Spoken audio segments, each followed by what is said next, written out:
Мынау Махамбет Өтемісұлының, ал мынау Құрманғазы Сағырбайұлының домбыралары, яғни Батыс Қазақстан өңірінің үлгісінде жасалған. Мына жаққа қарасақ, Арқа өңірі, яғни Біржан Сал, Ақан Серінің домбыраларын көреміз.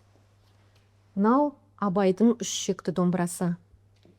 Мына жақта Қазанға, арғы бұрышта Сейтек күйшінің домбыралары тұр.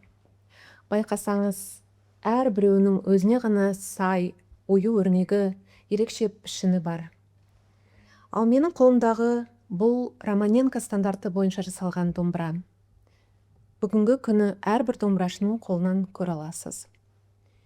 Рас, егер байырғы домбыра мен мына домбыраны салыстыратын болсақ, өзгешелік айтпай-ақ көзге көрініп тұр. Себебі ертеректе әрбір күйшінің өзінің күй тарту мәнеріне, техникасына сай, тіпті мынау саусағы, дене бітіміне қарап лайықтап жасаған ғой. Ахмет Жұбанов атамыздың өзі оқу бітіріп алып мына жаққа келгенде бәріміз білеміз ғой, оркестр құру, үлкен ұжым құру деген жаңағындай өте үлкен ауқымды жобалары болды ол кісінің. Әр өңірден мына күйшілерді бәрін жинағанда оркестрге бәріміз білеміз, оны бірдей жаңағы күйді ойнағанда әрқайсысында әртүрлі дыбыс шығады, әуен шығады. Сондықтан да атақты ағайынды Романенколарды шақырып, мына атақты өзіміздің Қамар Қасымов деген атамызды шақырып, өздерінің ғылыми лабораториясында қазіргі стандартталған оркестрге, ансамбльге және де қазіргі академиялық білім алу жүйесінде жақсы кеңінен тараған осы домбыраларды жасап шығарды. Осы Романенколарды Ахмет Жұбанов шақырмағанда оркестрге домбыра шақ келмегеннен кейін кәдімгідей домбыралар, кәсіби домбыралар, өзі домбыра негізі дами береді ғой, жылдан жылға кішкене көлемі де, дыбысының шығу мүмкіндігі де ұлғая береді ғой. Соны Романенколар әдейі шақырған екі ағайындыны. Олар сөйтсе, олар кәдімгі кәсіби ғалымдар ғой, ғалымдар, ағаштың ғалымдары.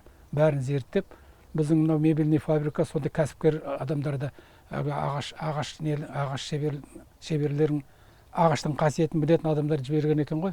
Өйткені ана домбыралардың қазір менің үйде тұрған домбырам өзі қазір ондай домбыра жоқ па деп ойлап отырмын мен. Дыбысы да өте жақсы шығады. Сол Романенком қатар ол кезде Қамар Қасымов та Алматыда домбыра жасап жүрді. Ол елден шыққан домбырашы ғой, ол елден шыққан шебер ғой. Ол кісі де сол кісімен қатарлас болып отырып, мүмкіншілігін, ағаштың бүкіл мүмкіншілігін пайдаланған қасиеттерін бәрін меңгеріп, нетіп, түсініп. Но Әбкен Хасеновқа ең алғашқы емес, енді кейіннен жасап берген домбырасы осы Қамар Қасымовтың домбырасы көрінеді. Қазіргі радиода тыңдап отырғанда аны дыбысына таң қаласыз ғой, қандай домбыра, ғажап домбыра. Бұндай дыбысты мен әлі мысалы өз өмірімде ондай домбыраны әлі кездескен жоқпын. Әу баста жаңағы белгілі шебер Қамар Қасымов дедік қой. Үлкен кісі. Көп ол кісінің жасаған аспаптар. Кезінде Молодцезуға сыйлаған, өзі лично өзі сыйлаған мысалы домбырасын. Онан кейін ол кісінің домбыралары Ленинградта бар, Петербургта, Мұражайда тұр. Мұражайда тұр. Біраз аспаптар.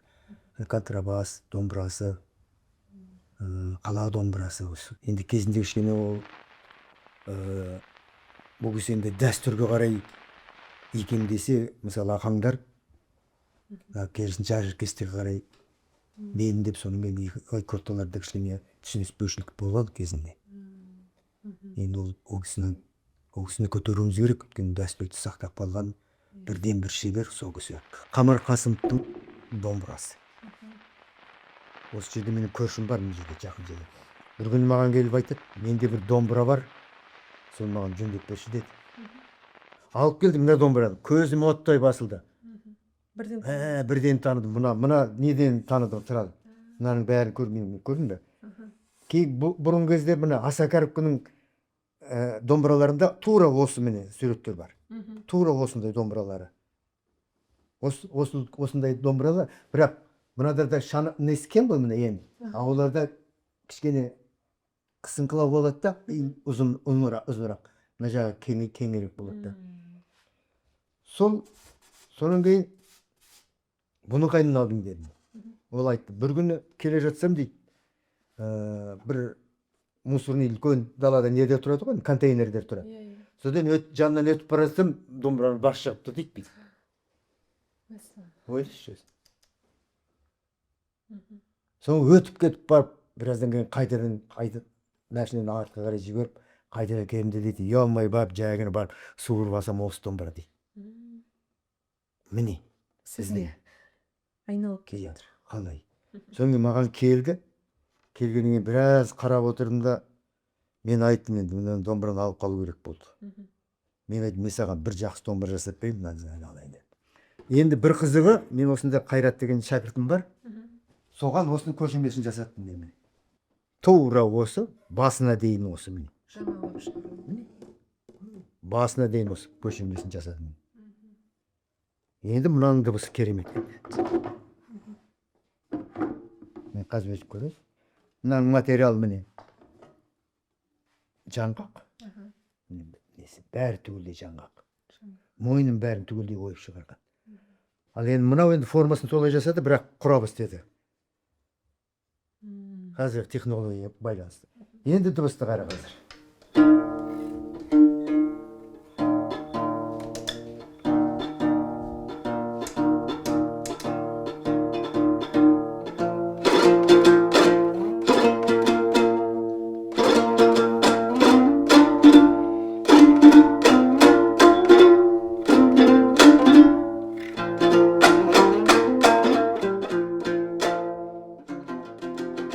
бұрынғы ескі домбыра мен қазіргі енді стандарт домбыралардың өзгешелігіне кішкене тоқталып өтсек.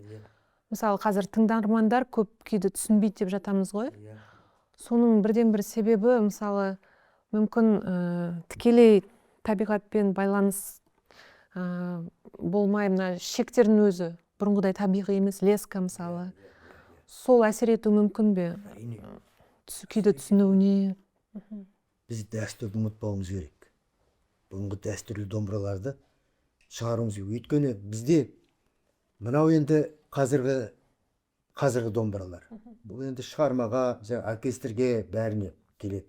Бірақ біз бұрынғы естіп қалған күйлеріміз, мысалы, таба алмай жатқан үндеріміз бәрі осы домбыраларда жатыр. Сондықтан мына дәстүрлі бұрынғы домбыраларымызды қайтадан жандандырып, солардың формасында жасап шығарып, домбырашылардың, күйшілердің солардың құзырына беруіміз керек. Сол шеберлерге тікелей байланысты ма әлде? Шеберлерге байланысты. Мы знаем, что в 20 веке у нас шла большая работа над изменением домбры и ее вида. И сейчас ее называют термином реконструкция. Если мы обратимся вообще к любому словарю, реконструкция — это восстановление того, что было как-то утрачено, и сегодня это как-то восстанавливается прежний вид того, что было нарушено. Там, стола, не знаю, там, каких-то материальных вещей. Но сейчас уже в 21 веке мы должны понимать и должны об этом говорить и людям говорить, что современная домбра практически ничего не имеет общего с той домброй, с которой она была до репрессий, до вот этого шашлыка. Да, то есть домбра как музыкальный инструмент, я ее открыто называю геномодифицированный продукт, ГМО, потому что в нем уже практически ничего не осталось. Өткен ғасырда мына оркестр, ансамбль деген ұжымдар пайда болғаннан кейін, ол жердегі жаңа қазіргі қолданыстағы домбыра көптеген өзгерістерге ие болды ғой. Соның бірі мына мойындағы перне санының көп болуы. Кезінде әр өңірге байланысты барлығымыз білеміз, арқа өңірінде көбінесе 7, 9, әрі кетсе 11 пернелі жаңағындай домбыралар болған еді. Ал мына батыс өңірінде, Маңғыстау өңірінде алатын болса, ол жерде 12-13 пернелі домбыра болды. Ол енді әр өңірдің ерекшелігіне сай көшіп қон болды, отыратын елдер болды. Соған сай тартылатын күйлеріне де байланысты болды. Ал өткен ғасырда басында айтып кеткенде осы оркестр, ансамбль деген ұжымдар пайда болғаннан кейін, мына күйлерге де бір кішігірім өзгерістерге ие болды. Көптеген домбыралар қазір мына музыка тілімен айтатын болсақ, бұл да енді ел аузында көпті көрген жаңа күйшілердің де айтуы бойынша мына ля деген нотадан төмен түспейтін еді. Қазіргі таңда мысалы арқа күйлерін де қазірге, арқа күйлерін былай қарайтын болсақ, көптеген мына жаққа қарай көп күйлері, 90% күйлерін бәрі бара қоймайды. Енді сол өткен ғасырдың жаңа тумалары, күйшілері ойнағанда, енді олар мына осындай 19 пернелі ойнағаннан кейін ол кісілерде мына барлық пернелерді қамтып күйлерін шығаратын болатын. Енді қазіргі таңда біз сол көненің көзі ретінде мына мойындағы 9, 11, 12, 13 пернелі жасайтын болсақ, өкінішке орай қазіргі біз күйлерді күйшілер ойнай алмаушы еді. Себебі қазіргі таңда күйлер олар басқаша. Өткенде ал бұрынғы күйлер олар мүлдем ерекше ойналатын. Жалпы осы домбыра жасаудағы технология жөнінде айтып берсеңіз, не маңызды? Материал таңдау ма, жоқ әлде? Мынандай ғой. Мынау әр жердің өзінің домбыралары бар. Мысалы, батыстың домбыралары бөлек формасы, не? Орталық Қазақстандікі бөлек, шығыстың домбыралары бөлек, қалақ домбыралары. Бірақ, мысалы, қалақ домбыралар дей, соның өзде формаларымен әртүрлі. Оның өзде жаңағы тапсырыс берушілер көбінде бұрын кездер біздің ата-бабаларымыз көп, сал серілеріміз, әнші күйшілеріміз біраз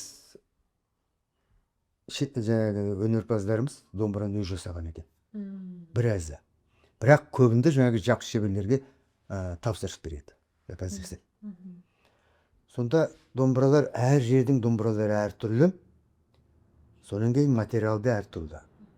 Сол шығыста көбінде қарағайдан жасайды. Орталық Қазақстан үйеңкі, қайың солын жасайды. Бірақ бәрінің беті жаң қарағай ағаш болады. Батыс қатты ағаштардың оның үшін тұт ағашына көп жасайды. Мойны ұзын, шығыстың домбыраларының мойны қысқа, 3 бұрышты, 4 бұрышты болып келеді. Сибирь губерниясындағы домбыралар сақталып қалған нелерге қарап отырсақ, фотоларға. Шеберлікпен айналысқаныма азын-аулақ уақыт болды. Мен 47 жыл өндірісте Қазақмыста жұмыс істеп жүріп, инженер-механикпін мамандығым өзімнің. Содан зейнеткерлікке шыққаннан кейін ғана өзім үшін, елдер үшін ғана жасаймын, былай кәсіп ретінде жасаған адам емеспін. Мынау құрал, өзім жасаған құрал мынау. Ол домбыра дайын болғанда бет тақтайын осыған жабыстырамыз, бет тақтайын. Жабыстырып, желімдеп қоямыз. Соңын бұл құралдың бір жақсы жері тағы да мойнына да сүргілеуге де бәріне де ыңғайлы осы. Бір нәрсемен ғана, бір құралмен ғана бәрін жасаймыз. Қысып сағанда жай қатты қыспаймыз, жай ғана қысып қоямыз, бет тақтайын. Сонымен сол үшін арналған. Жонатын резесі тұр ғой. Әнеке. Бұнымен құлағын жасаймыз.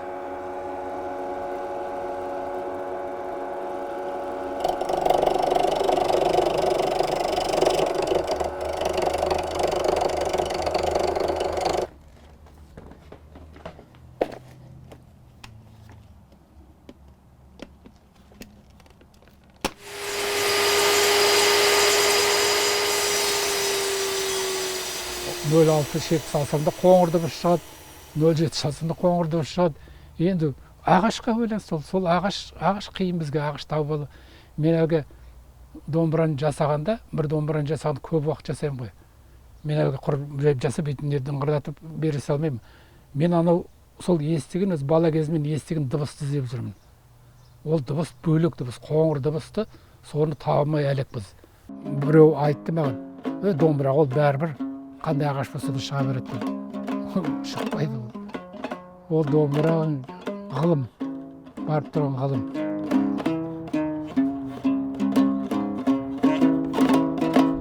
Қоңыр дыбыс қайда деп, көп дабыл қағылды кезінде. Табиғи. Иә, қоңыр дыбыс жоқ. Домбыраның дыбысы шаңқылдап кетті. Оркестрге көп көңіл бөліп кеттік. Енді қазір қарап отырсаңыз, оркестр домбыра бөлек болу керек негізінде. Шығармаға оркестрлық домбыра. Жеке күйге домбыралар бөлек болу керек.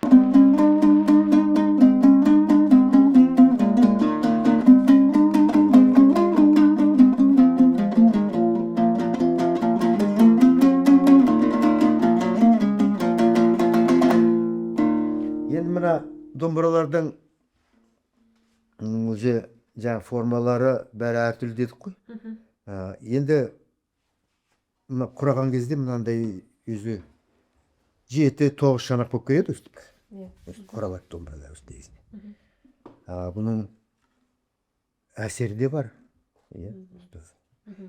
Мысалы, одан да көп құрай берсең, ол мына жол домалақ болып кетті, неге тоқтамайды онша. Тайғанап кете береді. Өте домалақ болып кетсе. Сонда ең жақсы домбыралар жаңағы 7 шанақ негізінде. Қазір бәрі 9 шанаққа қызығады ғой. Бірақ ең жақсы домбыра, жақсы тұратын, кеудеге жақсы тұратын домбыра, ол 9 шанақ домбыра.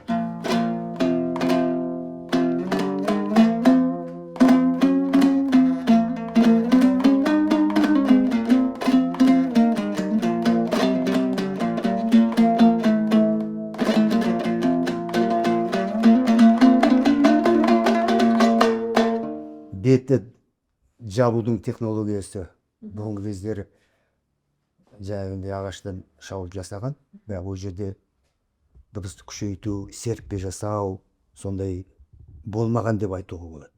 Мүмкін біреулердің ішінде болған шығар. Пружина дейді ғой, мысалы осы астына, бет қақпақтың астына салынатын. Ол енді дыбысты күшейтеді, сонымен жаңағы шығармаға, оркестр ойнанға дыбыс қатты болады. Өзгешелігі көрініп тұр да? Тағы тембр басқа.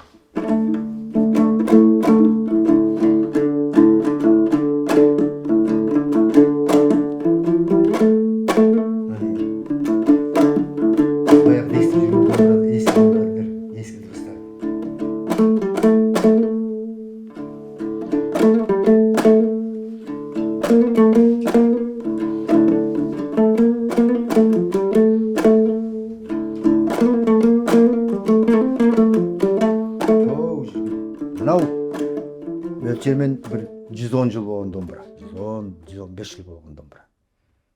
Міне баяғыдағы мен айтқан несі болсын, мына бет фанера міне, оны жасаған. Мына тиек мына нелермен кейінмен тақтым ғой енді. Онда шегемен бәрін шегелеген. Бүтіндей шауып шығарға міне. Мойны, басы түгел. Бүтіндей ағашта шауып шығарды. Мына табиғи шек тұрмын да міне. Малдың шегі. Бұрынғы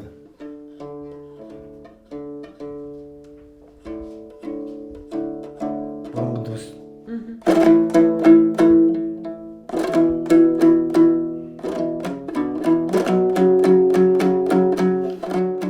Күйді шығарар алдында, күйді үйренер алдында бізге қазірге дейін айтам, өте жақсы біздің бұрынғы запистарымыз сақталған ғой. Сол запистарды тыңдап отқанда көненің сарыны барды. Сол күйге, сол күйдің тарихы өзіне баурап алатын да. Бірақ соны енді записті тыңдап болғаннан кейін, ал енді осы бір күйді үйренейікші дегенде, қазіргі мына қолданыстағы бар домбыралармен ойнағанда өкінішке орай сол сезімді, іштегі күйзелісті бере алмады. Сосын ақырын-ақырын асықпай зерттей бастағанда түсінгеніміз, қазіргі таңдағы қолданып жүрген шектер бұрынғы шектерге қарағанда басқаша. Қазір оны тілмен айтқанда нейлонды шектер деп атайды ғой. Мына малды сойғаннан кейін аш шегін арнайы алып, баяғыда әжелеріміз, мамаларымыз сап, жуып, шайып, тазалап, оны барлық мына тазалағаннан кейін осындай жұп-жұқа міне шек болып келе қалады өзі. Қазіргі домбыралардың ұзындығына келетіндей кесіп аламыз. Керек болса, кейде қалың шектер түскенде ортасынан жарып 2-3-ке бөлетініміз де бар бұна. Қазір мына мысалға жас малдың тоқтының былай айтқанда шегі, осыны біз қазір дайындап қойдық. Осыны ақырын қазір иіреміз келтіріп.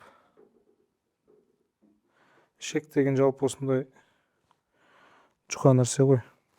Бұғанда бір өзінің сабырлығы керек жасайтын. Мына үстелінің астындағы тұрған арнайы кергішіміз. Осы шекті қазір келтіріп, бір-біріне жалғап, осыны ақырын ғана иіреміз. Сосын бұрындар айтатын, қойдың шегі көпке шыдамайтын, бір-екі күйден кейін үзіліп қалатын деп. Бұл да негізі өте үлкен сұрақ болды бізге.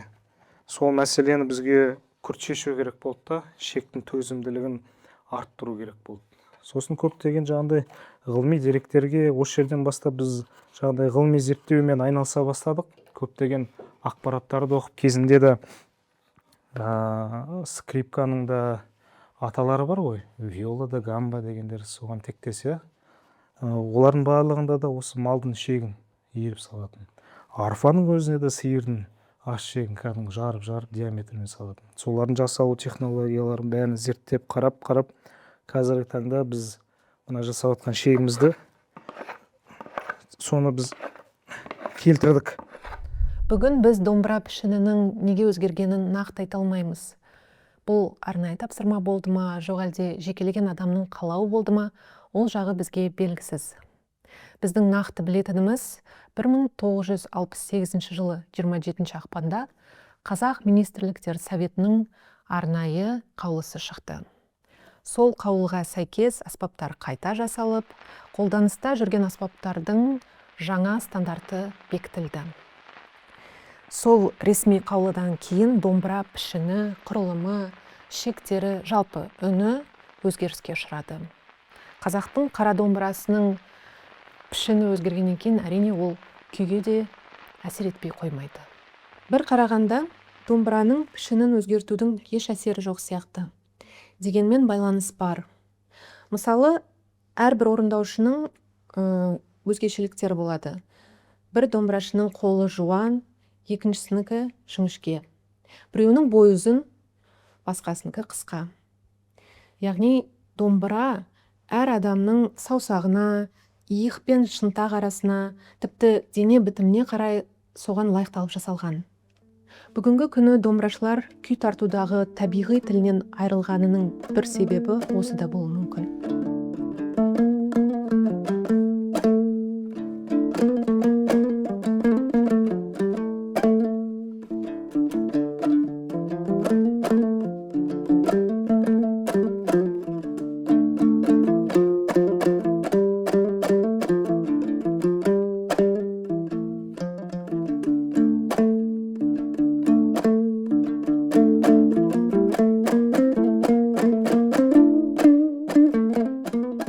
Рас, бүгін күйші күй тартқанда байырғы дәстүрден алшақтап кетті дейміз.